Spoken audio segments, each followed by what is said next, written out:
الحمد للہ رب العالمین والصلاة والسلام علی سید الانبیاء والمرسلین نبینا محمد وعلی آلہ وصحبہ اجمعین اما بعد۔ دروس رمضان باب 17 رمضان اور اعتکاف۔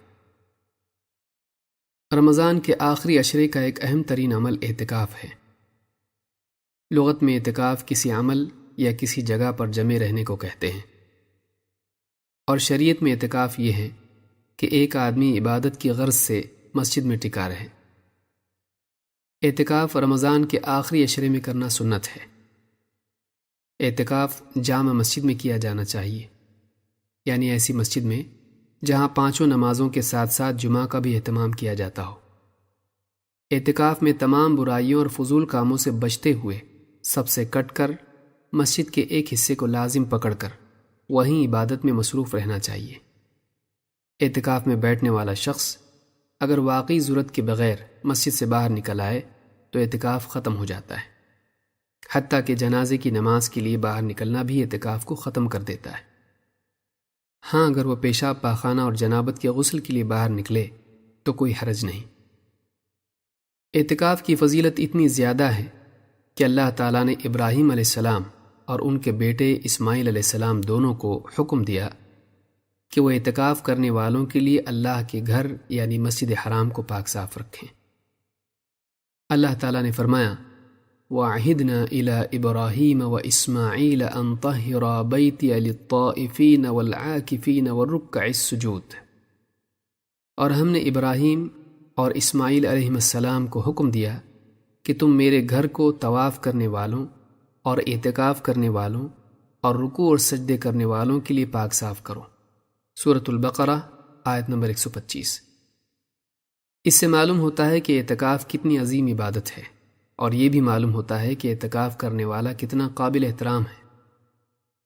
اعتکاف کی اسی فضیلت و اہمیت کے پیش نظر اللہ کے نبی صلی اللہ علیہ وسلم ہر سال رمضان المبارک میں اعتکاف کرتے تھے۔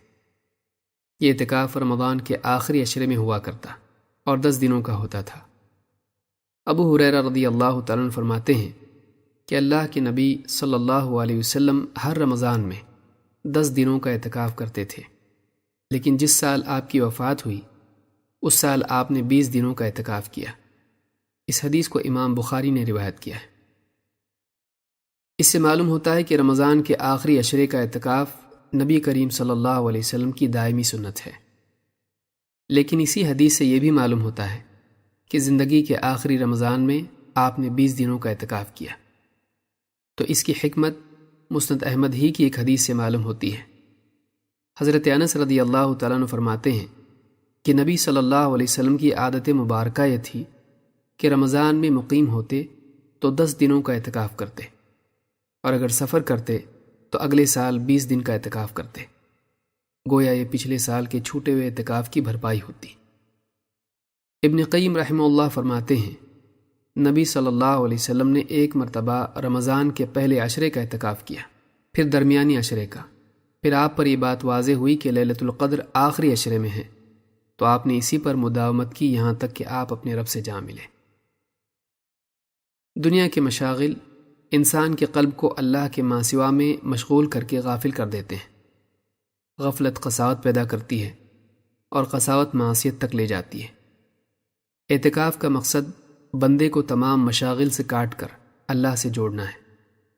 کھانا، پینا، سونا اور لوگوں سے تعلقات و کلام، یہ چاروں چیزیں ضرورت سے زائد ہو جائیں تو آدمی کا دل غفلت اور قساوت کا شکار ہو جاتا ہے۔ اعتکاف کا مقصد یہ ہے کہ آدمی کھانے پینے اور آرام میں کمی کے ذریعے اپنے نفس کو مادیت سے اوپر اٹھائے اور اپنی روحانیت کو ترقی دے، پھر مخلوق سے کٹ کر اپنی تنہائیوں میں اللہ کو یاد کرے، اس سے مناجات کرے اور اپنے حال و معال میں غور و فکر کرے۔ اس اعتبار سے اعتکاف اپنی زندگی کے مقصد پر غور و فکر کرنے اور نفس کی اصلاح کا بہترین ذریعہ ہے۔ اسی طرح وہ اللہ سے اپنے تعلق کو سنوارنے کا بہترین موقع ہے۔ بس اعتکاف میں بیٹھنے والوں کو چاہیے کہ وہ اپنے اوقات کی قدر کریں اور ان قیمتی لمحات کو کثرت عبادت، دعا و مناجات، ذکر و تلاوت وغیرہ میں صرف کریں۔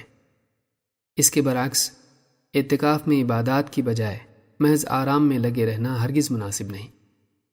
اس سے بھی زیادہ برا یہ ہے کہ آدمی اعتکاف میں بیٹھے دوسرے لوگوں کے ساتھ گپ شپ میں وقت ضائع کرے، یا پھر اعتکاف میں بیٹھے بیٹھے دن بھر موبائل فون پر تجارت یا فضولیات میں وقت برباد کرے۔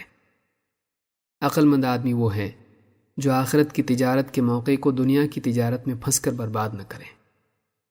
اقول هذا واستغفر اللہ لی ولکم۔